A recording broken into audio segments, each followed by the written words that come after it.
It was 1946, a transit camp in Norfolk, England. The command was simple, yet terrifying. Sleep without your clothes. 6 words that instantly stopped the breath of 200 German women. The British private, his face impassive under the cold January sun, didn't need to repeat the instruction. They understood its gravity. Before we dive deeper, every day we make videos like this, so be sure to subscribe so you never miss a new story. Back to the story. The air was frigid, the temperature hovering near freezing. The wooden barracks reeked of stale fear and desperation. Hilda's heart hammered against her ribs. She was 25, a radio operator captured only a week ago. Her mind raced, remembering the grim warnings given by their superiors. When the enemy orders something strange at night, it's never a kindness. But the young British guard, not much older than herself, wasn't swaggering, and he wasn't drunk. He was organising cumbersome metal containers and lengths of pipe, equipment that looked industrial, systematic, chillingly similar to the descriptions of gas chambers whispered across the Eastern Front. 200 German women, prisoners of war, were housed here, their ages spanning from 18 to 45. Before their capture, 12 had been given small, lethal pills. 2 had already used them, preferring a swift exit to the unknown fate awaiting them in enemy hands. The rest stood in calculating silence, wondering if tonight was the moment they should make their final choice. "They will defile us," whispered Anna, a 20-year-old former auxiliary, clinging to the grim propaganda films that assured them the British were depraved conquerors. Private Davies, 24, a Londoner now turned guard, carefully positioned the steam equipment. More guards arrived, efficiently sealing the windows and installing the machinery outside the main entrance. They didn't step inside. Why the elaborate setup? Margaret, 33, a skilled interpreter, translated Davies' clipped words. The procedure begins at 2100 hours and will last for 7 hours. Follow all instructions precisely. The barracks groaned under the strain of the cold. Each woman stood by her narrow cot. Some were frantically writing final notes. Others discreetly checked the hidden pockets where their unused pills were secured. Their uniforms, worn constantly for months, filthy, torn, and crawling with unnoticed life, were now neatly folded on the floor as commanded. Hilda, a field medic, felt a cold calm wash over her. She'd been psychologically prepared for this moment by her old commanding officer. When they come for you, you know what to do. The small dark pill remained tucked into the lining of her collar, quick, certain, and an honourable end. Davies checked the pressure gauges on the equipment. A chemical-laden steam began to hiss through the vents. The smell was sharp, acrid, disinfestant. The British guards began backing away from the building, pulling on heavy rubber masks. This is it, Hilda thought. The guards moved with grim efficiency. No cruel jokes, no shared alcohol, no predatory looks. They were professional, cold, and systematic. That was, somehow, infinitely worse than uncontrolled passion, which might end. Systems were relentless. Every woman braced for the inevitable. Die on her feet or submit to the assault. The folded uniforms looked less like clothing and more like white flags of surrender, like shrouds. But Margaret saw a detail that made her pause. The British guards, outside in the bitter cold, were stripping too. Their own greatcoats and battle dress were being thrown into the same metal drums for the same treatment. Why would rapists delouse themselves? The guards finished their preparations and sealed the doors from the outside. The bolts slammed home, steam roared through the vents. The 7 hours began. The training echoed in every woman's mind. The British abused, then they murder. Always. No exception. Your honour must not survive your body. Choose the pill. But the smell was all wrong. It wasn't poison gas. It was DDT. Hilda knew that distinctive scent from hastily erected field hospitals on the Eastern Front. Why were the British sanitising their enemies? For what purpose? Ruth, 29, a former teacher, secretly clutching the empty space in her collar where her pill had been. The British had found and confiscated all the pills during a thorough intake search, calling them suicide contraband, as if the concept itself was foreign. 73 women were issued pills. Only 2 used them. Families had been told their daughters died heroically, in combat, never captured. The essential lie required for survival back home. The steam now filled the barracks, bringing with it the first real warmth any of them had felt in weeks. A heavy chemical fog. Through the moisture-streaked windows, Margaret saw an impossible sight. The British Guards, shivering in their thin under-uniforms in the January air, were tossing their entire kit into the metal drums. Private Davies was operating the equipment, exposed to the elements. Then she saw the evidence that changed everything. Lice, millions of them, dead, falling from the wooden walls, the ceiling, their own threadbare uniforms. They had lived with the infestation for so long that the constant itching had become normal, the persistent fever a given, the weakness just another symptom of hunger. Anna unconsciously scratched the angry, raised welts on her arms. They had blamed the cold, the nerves, the fear. It was parasites, feeding, breeding, slowly killing. They had never provided delousing, never mentioned the infestation, never cared.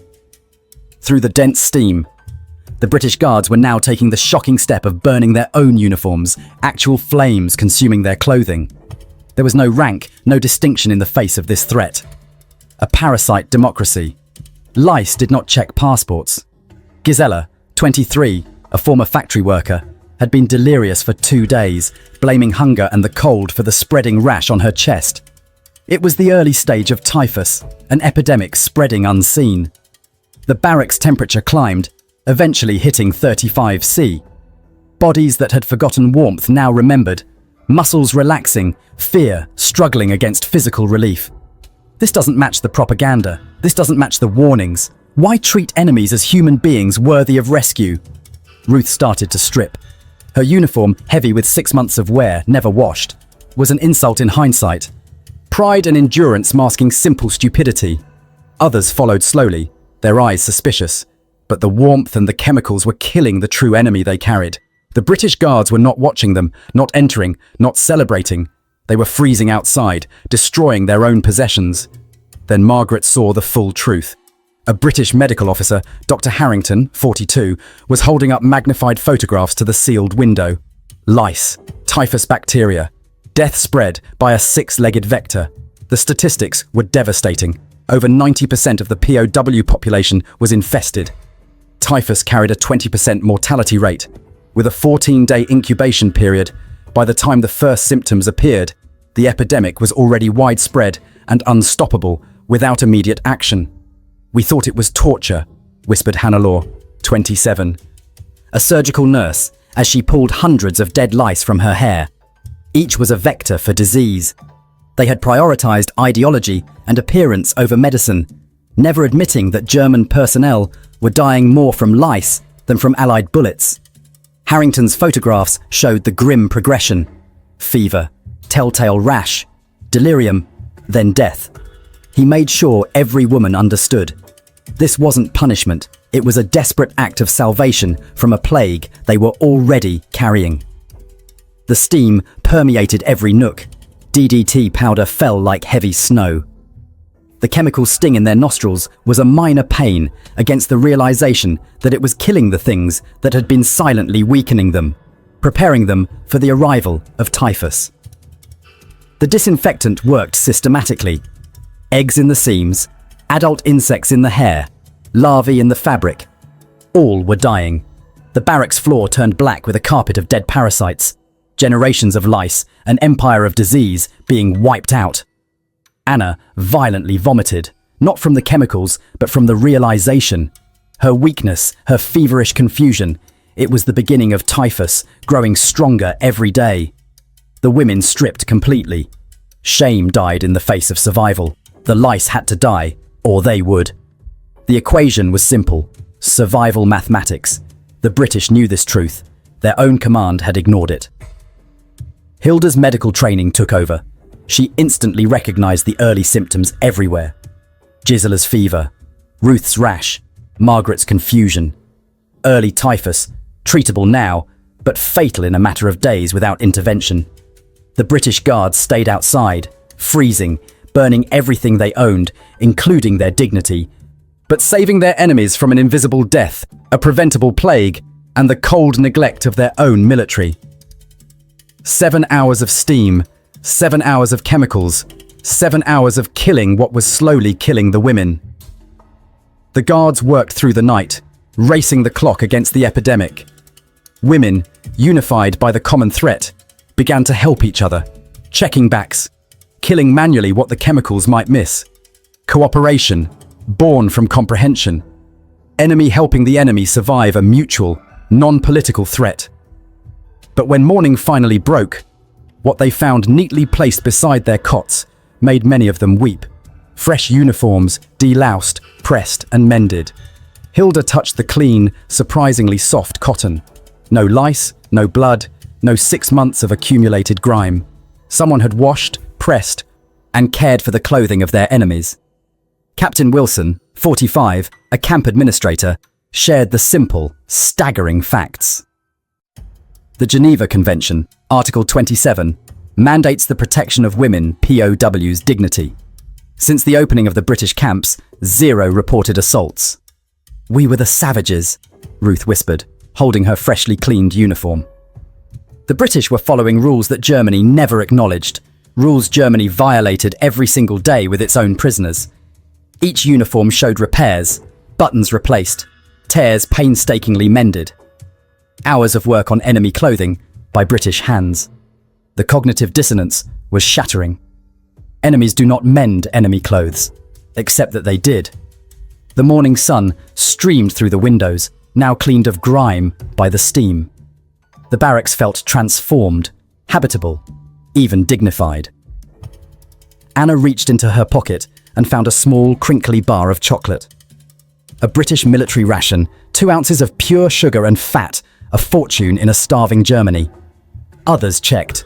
Every woman, every single pocket. Chocolate, purchased from the guards' personal rations. Some wrappers bore the signature of Private Davies, others Private Smith. They spent their wages, their own food, on their enemies. The women dressed slowly. The clean fabric felt alien, almost too generous for prisoners, too human for enemies. Some women wept as they put on underwear free of lice. A simple dignity, a forgotten sensation. Wilson explained through Margaret, every prisoner received this treatment, male or female, officer or enlisted. The lice didn't discriminate. Neither did typhus. Neither did the British. But the tears flowed for a deeper reason, shame. They had believed the poison of propaganda over the clear evidence of their senses. They had feared rape more than typhus. They had chosen death over trusting the British. They had almost died from the simple folly of pride. Gisella's fever broke overnight. The delousing had halted the typhus progression. She would live, saved by the very enemies her own army had left to die from parasites. Ruth began to write frantically, documenting the psychological warfare. How do you process enemies who clean your clothes? Who shares chocolate? Who treats you with a basic humanity that your own command never offered? Who followed the international rules you were taught didn't exist? The simple, clean, pressed uniform waiting on the cot was more than just fabric. It was a symbol of restored dignity, of humanity returned, of everything propaganda swore was impossible. That's when Hilda found something tucked into her uniform pocket that shouldn't have been there. A chocolate bar with a small handwritten note, "Stay strong. D, 2 ounces of chocolate, a week's worth of German sugar if you could even find it." The Allies produced billions of ration bars. Billions. The number was incomprehensible to the starving German mind. Private Davies entered with a tray of steaming coffee. Real Brazilian beans, not the burnt grain or acorn substitute they'd subsisted on for years. The steam rose from the metal cups. He served his enemies like guests. Men like to find humanity from the enemy. This paradox was destroying everything they had believed, everything they had prepared to die to prevent. Davies explained the true emergency. A massive typhus outbreak had struck the main men's camp. 3 dead, dozens critical, spreading exponentially. The women's camp was the last, the most vulnerable, the most urgent priority. The British had worked 20 straight hours, barracks to barracks, prisoner to prisoner, racing an epidemic that wasn't even their fault. German lice on German prisoners, now a British responsibility. The chocolate melted on tongues unused to sweetness. The coffee burned throats unused to heat. The kindness inflicted more pain than cruelty would have, because cruelty merely confirmed the propaganda. Kindness demolished it entirely. Davies confirmed that the chocolate, coffee, soap, and cigarettes were bought with the guards' personal wages, personal sacrifices for enemies who had expected assault and death, and instead received sugar. Anna, the 19-year-old who had carried a cyanide capsule, now shared her chocolate with Gisela, still weak but alive, a measurable, irreversible transformation. The crinkling wrapper, British milk chocolate, a symbol of industrial abundance, of winning not just through destruction, but through production. Ruth documented every detail: the cleaning, the delousing, the chocolate. Evidence that would not be believed back home. Families would not want to hear their enemies were humane. But at this moment, the chocolate dissolved barriers. The coffee bridged the trenches. Humanity transcended the colors of their uniforms. The guards were not monsters. The women were not just victims. They were human beings sharing sugar and caffeine. Hilda made her decision. She was a trained nurse. The camp had wounded, British wounded, German wounded, and exhausted British nurses. She had the skills. They had the need. The equation was simple. 3 days later, her strength returned, the lice gone, the typhus prevented, the chocolate a memory. Hilda made a request that could have easily led to a bullet. "Let me help." She pointed toward the medical tents, the chaotic scenes of triage. Major Cooper, 43, saw her medical insignia. He saw his own exhausted staff. He saw the arithmetic. 60 wounded, 12 nurses. Not enough. He knew from captured files that 47 German POWs were trained medical personnel. Hilda, surgical certification. Hannah, trauma specialist. Ruth, training. Skills wasted in barracks, desperately needed in the tents.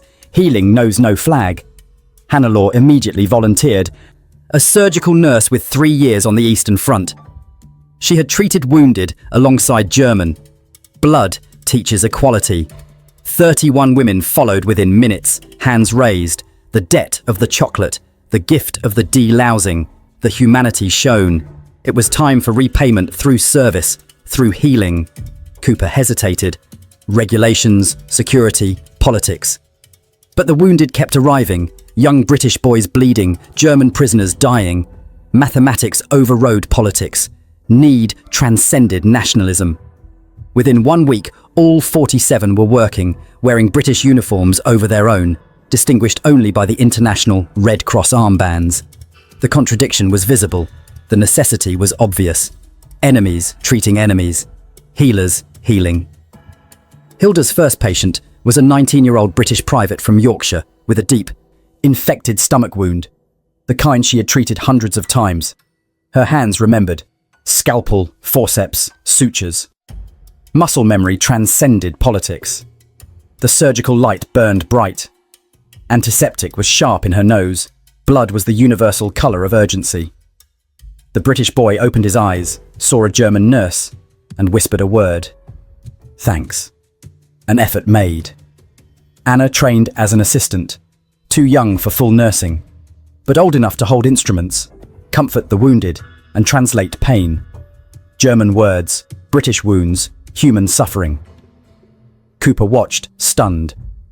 These enemies worked harder than his own allies, longer shifts, more careful, proving something to the British, to themselves, to the watching world.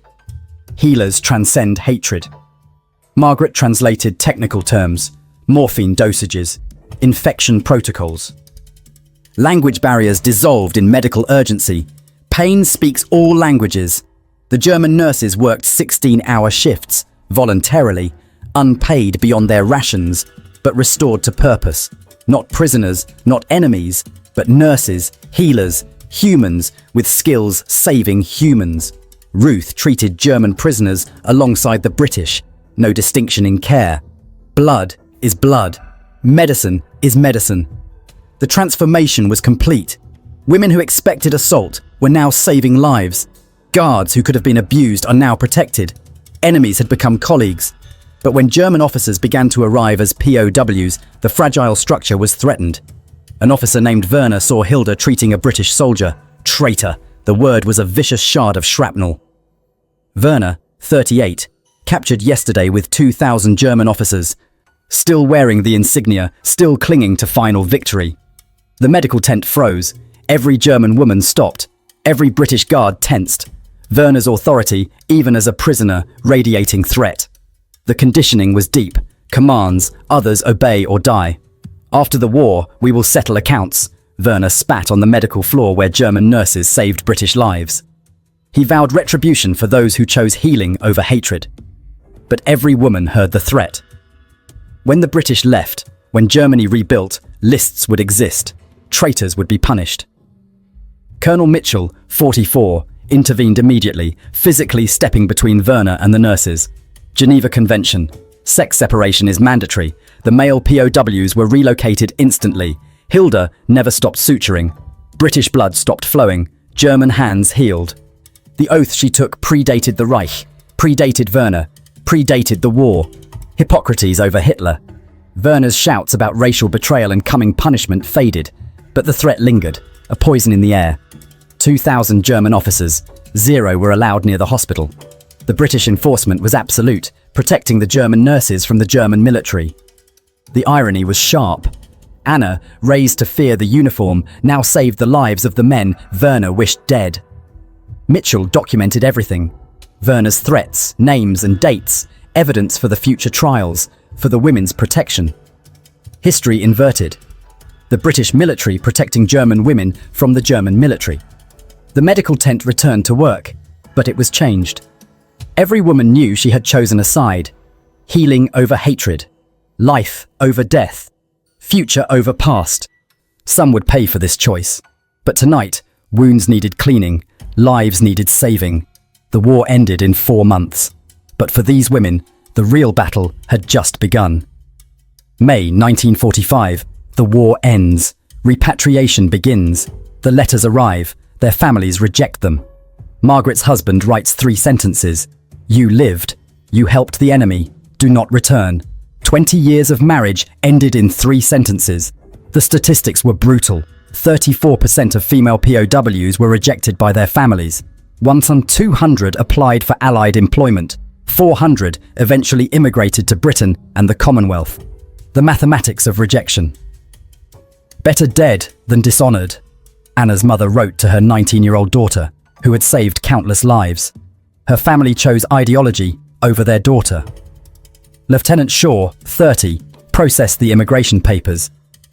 British hospitals needed nurses. Sponsors were available. A future was possible for the German outcasts. Britain was taking what Germany discarded. Hilda's brother declared her officially dead to their neighbours. Easier than explaining her survival. Werner spoke from his hospital bed, dying of cancer, begging for mercy from the traitor. 400 former POWs became British residents. 89 worked in Commonwealth hospitals. 12 returned to help rebuild Germany. The statistics of transformation. Hilda checked Werner's charts, professional and thorough. The oath she kept when he demanded betrayal. Werner's skeletal hand reached out, desperate. Ideology was meaningless against cancer. Anna wrote from Yorkshire. Married, a teacher, 3 children. The 19-year-old told to die was now teaching life, sending medical supplies to German orphanages, paying forward the chocolate and kindness. Margaret was head nurse at this hospital, training younger women, teaching them that survival wasn't shameful. The hospital ward held former, now patients, receiving care from the women they had condemned. Ruth still documented everything, for history, for proof that humanity survived its own worst instincts. The stethoscope was cold against Werner's chest. His heart was failing, but Hilda held his hand. Traitor comforting. British resident helping German dying. The healer transcends everything. Davies and Hilda drank coffee. Real coffee, just like 20 years ago. Enemy and prisoner then. Friends now. Connected by chocolate.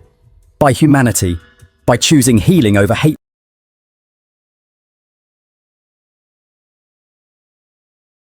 Ruth's husband had remarried, thinking her dead. She was inconvenient. The rejections piled up daily. Shaw's stamps hit the documents. British visas, work permits, new identities. Each stamp rejected the rejection. Each signature was a fresh start. Hannelore signed first. Germany offered shame. Britain offered work. Leaving the homeland that didn't want her for the enemy that did. Anna needed a sponsor. She was too young to go alone. A Methodist family in Yorkshire, who had lost a son in Normandy, agreed to take the German girl. Their loss became her grace. Some stayed behind, determined to face the hatred, to rebuild, to show Werner was wrong, to prove that survival wasn't shameful. The barracks emptied. Women scattered across the globe. 20 years have passed. Time softened memories. Shame transformed. 1965, Munich. Hilda returned to Germany wearing something utterly unexpected. British Red Cross insignia. She was 44, a British resident and a medical advisor, teaching German nurses British techniques. The woman Germany rejected was now rebuilding German healthcare. Davies visited. Retired, civilian clothes, grey hair. He still brought chocolate. English chocolate bars. 20 years later, the same gesture. The folded uniform now sits in a museum, a clean, pressed symbol of transformation, of dignity preserved, of enemies becoming human, of propaganda dying while people lived. 6 words terrified them. Sleep without your clothes tonight. What followed? Steam, not assault. Chocolate, not cruelty. Healing, not hatred. Proving that humanity survives, even humanity's worst demands. If this story moved you, subscribe to the channel. There are many more real accounts like this. Don't miss the next one.